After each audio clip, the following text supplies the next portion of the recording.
YouTube was down. Can Zepeda beat Shakur Stevenson? Volume punching is good against defensive fighters. How does Shakur adjust?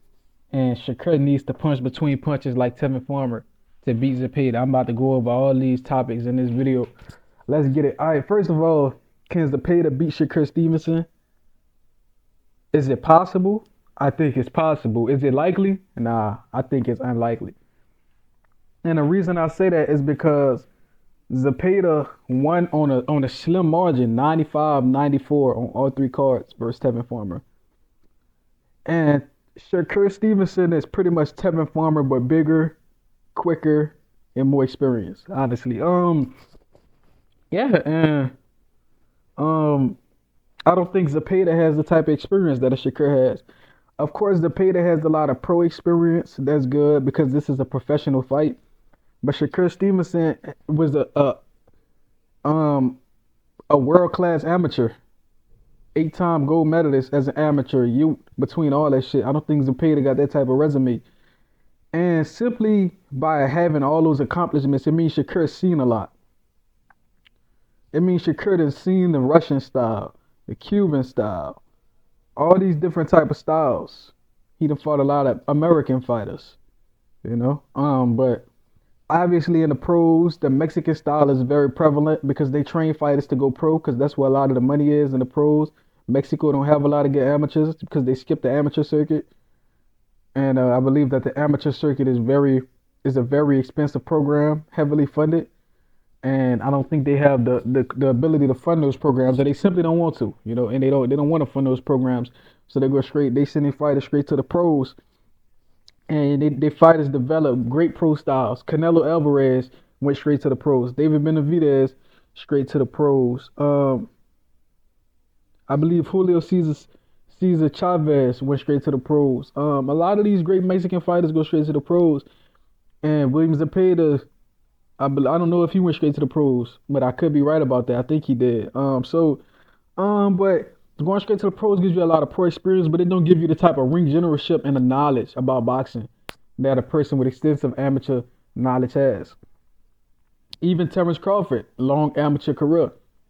Keyshawn Davis, long amateur career. Andre Ward, Floyd Mayweather, Roy Jones. A lot of these black fighters have good amateur careers and become great pros because of all the experience, IQ, and their natural athleticism that these guys have. You see, a lot of the greatest American fighters have two things in common. Um, they have a lot of amateur experience and they have a lot of natural athleticism. And I think that's what separates somebody like Shakur Stevenson. He got a lot of amateur experience and he's very athletic. You know, he's very quick. He like a cat. You know, his reaction time is quick as shit. He like a lion, you know, or he like a lion when he trying to get his prey, or he like a prey trying to get away from the predator. You know, it's hard to catch him. And people criticize him. They're like, yeah, you running, you running. But nah, they didn't criticize Karen when he was running from Boots. They said Boots lost that fight. He need to learn how to cut off the ring. So yeah, if you want to beat Shakur Stevenson, you got to cut that ring off. If you Williams Zepeda, you got to cut that ring off, and you got to do your signature thing, and that's throw a lot of punches. Because we know that volume punching is good against defensive fighters. Because we know defensive fighters, if you throw one shot at a time, you have almost no chance at beating extremely good defensive fighter. That's like throwing one punch or two punches at a time against Shakur or Floyd Mayweather. It's not gonna work. Or Andre Ward, that shit not gonna work. You gotta get on their line and throw a bunch of punches and make them have to react to every single one, because one inevitably gonna slip through. That's why what's the guy's name? The Argentinian? I forgot his name. Marcus Maidana. That's why he had so much success against Adrian Broner.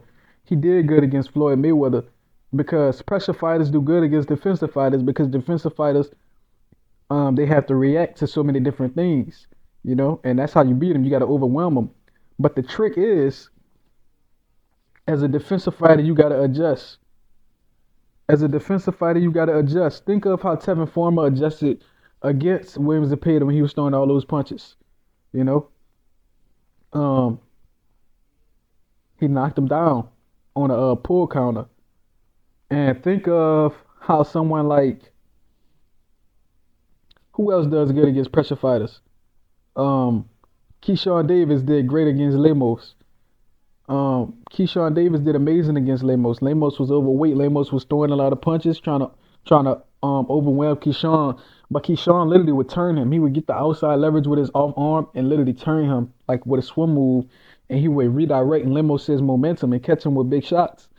So honestly, Shakur got to do what Tevin Farmer did to beat Williams Zepeda. He got to punch between punches. You see, there's adjustments in boxing. Pressure fighters wanna overwhelm defensive fighters. And if you're a defensive fighter and you let him overwhelm you, you're gonna lose, bro. Cause he gonna throw more punches than you and he gonna land more punches than you. The only way to beat a pressure fighter if you're a defensive fighter, is to punch between punches. I mean hard punches. When he get in the midst of his combo, when he go 1-2, because we know when he's starting his combo, they might not all be hard punches. When he starts throwing them punches, you cock back and you do one hard punch to disrupt his motion. You disrupt his momentum with a hard punch. Make him reset. That's the thing with volume, because with a volume puncher, all their punches are not hard. So sometimes you can let them get one off to get off an even harder one. And I think Shakur, if he studies that Tevin Farmer, how he exploited Williams Zepeda, I don't know if Williams Zepeda can cut the ring off. I don't know how good he is at that, but I know he got incredible stamina. So Shakur can't depend on Zepeda getting tired, because I heard he threw 1,000 punches, landed 48%. That's crazy. That's ridiculous numbers. That means he landed around 480, which is almost half of the punches he threw, which is crazy. So Shakur can't let him land that many punches. Shakur can't let him throw that many punches. Every time Williams Zepeda try to get off, Shakur gotta disrupt his timing and his momentum. And I think Shakur would do a good job lasting against Williams Zepeda. Just like how Keyshawn Davis interrupted Lemos, just like how Floyd Mayweather interrupted Maidana from time to time. You got to interrupt these pressure fighters, and you can win. And just like how Tevin Farmer interrupted Zepeda, you know, and you can win, bro. Just like when somebody telling you some bullshit and you don't feel like listening, you interrupt and you say, "Hey, bro, I ain't trying to hear that shit. Hey, let's get to the point. Let's get to the point." And the fact of the matter is, as a boxer, they trying to make it harder for boxers to win now. The whole media turned against boxers. If you light on your feet, if you athletic, you get called a runner. You get labeled boring. But if somebody like Jose Rayo Venezuela, when he does it, it's considered good boxing. When Jermaine Ortiz does it versus Teofimo Lopez, it's good boxing. You know, so we not worried about the people that's gonna hate you whether you win or lose. You knock somebody out, you can't box. You move a lot, you can't punch, you scary. They even saying Terrence Crawford a runner. You can't win. You can't win for losing. Jose Benavidez Sr. said Terrence Crawford a runner, but Terrence Crawford went on a 12-fight knockout streak, 12-fight knockout streak, and knocked out his son. So they're gonna hate on a black American fighter regardless, no matter what you do. So you can't take it too serious. Real talk. So let me know what y'all think in the comments. Like, comment, subscribe, and share this. Till next time, man.